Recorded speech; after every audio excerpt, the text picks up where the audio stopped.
Nedim Gürsel est l'un des grands écrivains turcs, directeur de recherche au CNRS également. Et puis les ouvrages de Nedim Gürsel, merci d'être avec nous, sont parfois même censurés. Ça a été un peu le cas de votre dernier livre, Les filles d'Allah. Alors au moment où on célèbre l'année de la Turquie en France, quelle image vous avez de la Turquie, vous, aujourd'hui, Nedim Gürsel ? Écoutez, mon pays est officiellement candidat à l'Union européenne, et ce qui est une bonne chose. Mais Les filles d'Allah, mon dernier roman, a été malheureusement poursuivi en justice. Par qui ? Par les islamistes ? Par un groupe islamiste, mais il y a eu un procès en bonne et due forme qui a été ouvert. Et j'ai été jugé selon l'article 216 du Code pénal turc. C'est-à-dire, qu'est-ce qu'on vous reprochait à vous, qui avez tellement de récompenses littéraires ?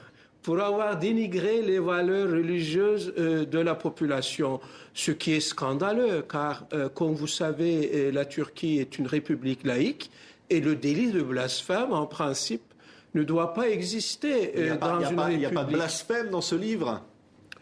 Écoutez, Les filles d'Allah est un roman qui interroge la foi tout en la respectant. Moi, je n'ai rien contre les gens qui croient, mais c'est un roman, n'est-ce pas, qui met en scène aussi le prophète de l'islam, Mohammed. Alors la question qui s'est posée, c'était la suivante. Est-ce qu'on peut faire du prophète de l'islam un personnage de roman ? Oui, et vous répondez oui. Moi, je réponds oui.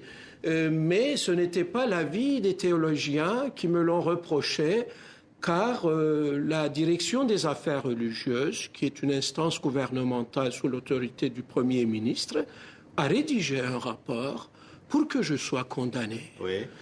Les autorités donc turques étaient d'accord pour vous condamner.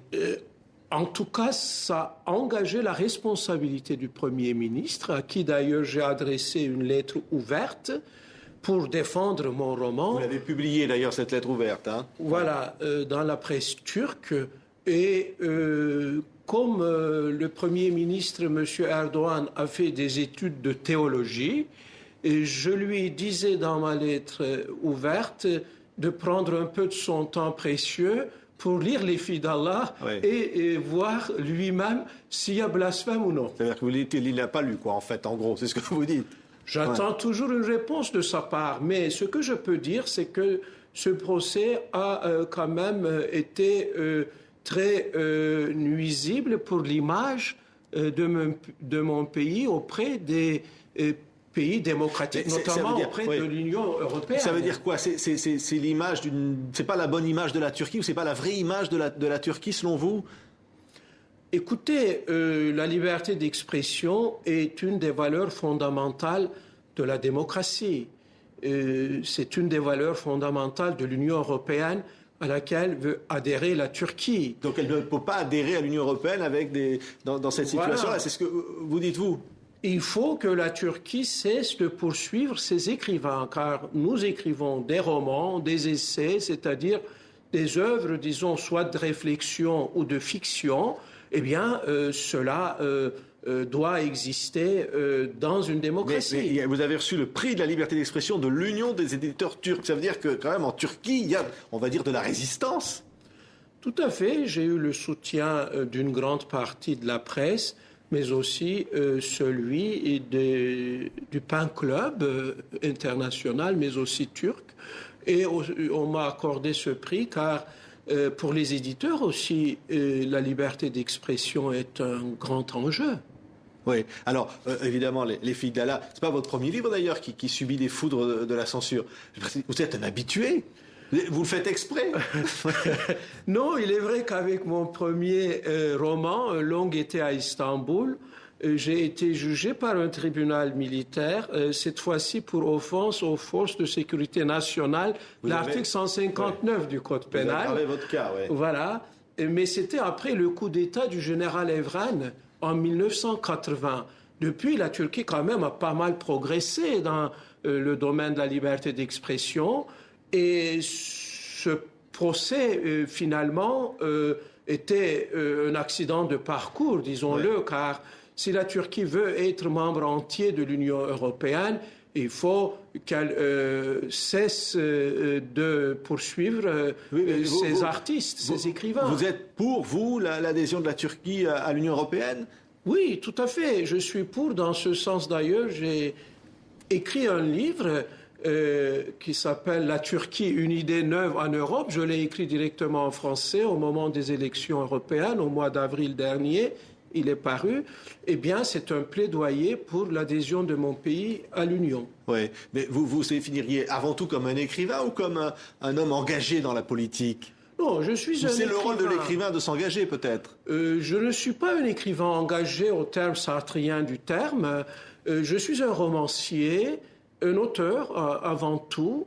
Et s'il est un engagement possible pour l'écrivain d'aujourd'hui, c'est bien dans son écriture, dans son travail d'écrivain.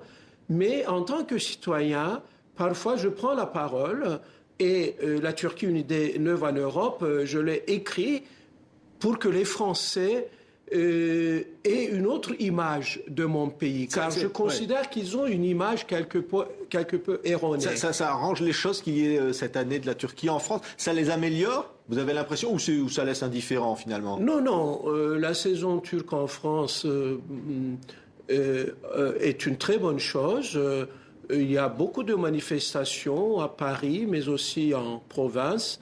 Dans le programme, il y a plus de 400 manifestations. Je regrette que le président de la République, M. Sarkozy, ait un tout petit peu boudé cette manifestation. Ouais. Il n'est pas favorable à l'entrée de la Turquie dans l'Union européenne. Par Jacques Chirac. M. Sarkozy n'est pas favorable à l'adhésion de la Turquie. À mon avis, il va évoluer si l'opinion publique en France évolue dans un sens positif. Oui. Et vous, votre action d'écrivain, vous dites évidemment, il y a le rêve, il y a tout ce que vous racontez sur la Turquie éternelle, sur cette rêverie, sur votre enfance aussi. Et finalement, vous dites, regardez ce que nous sommes. Parce que c'est vrai, la Turquie, on la connaît mal. Oui. Par exemple, dans Les Filles d'Allah, qui se passe dans une ville de province en Anatolie, il est question d'une enfance musulmane dans les années 50. Mais c'est en même temps le narrateur qui, des années plus tard, réfléchit sur l'avènement de l'islam, sur la foi. Et le narrateur, dans le roman, incarne la Turquie républicaine, candidate à l'Union européenne. Merci Nedim Gürsel. Les Filles d'Allah est publié aux éditions du Seuil. Merci d'avoir été l'invité de TV5 Monde. C'est moi qui vous remercie.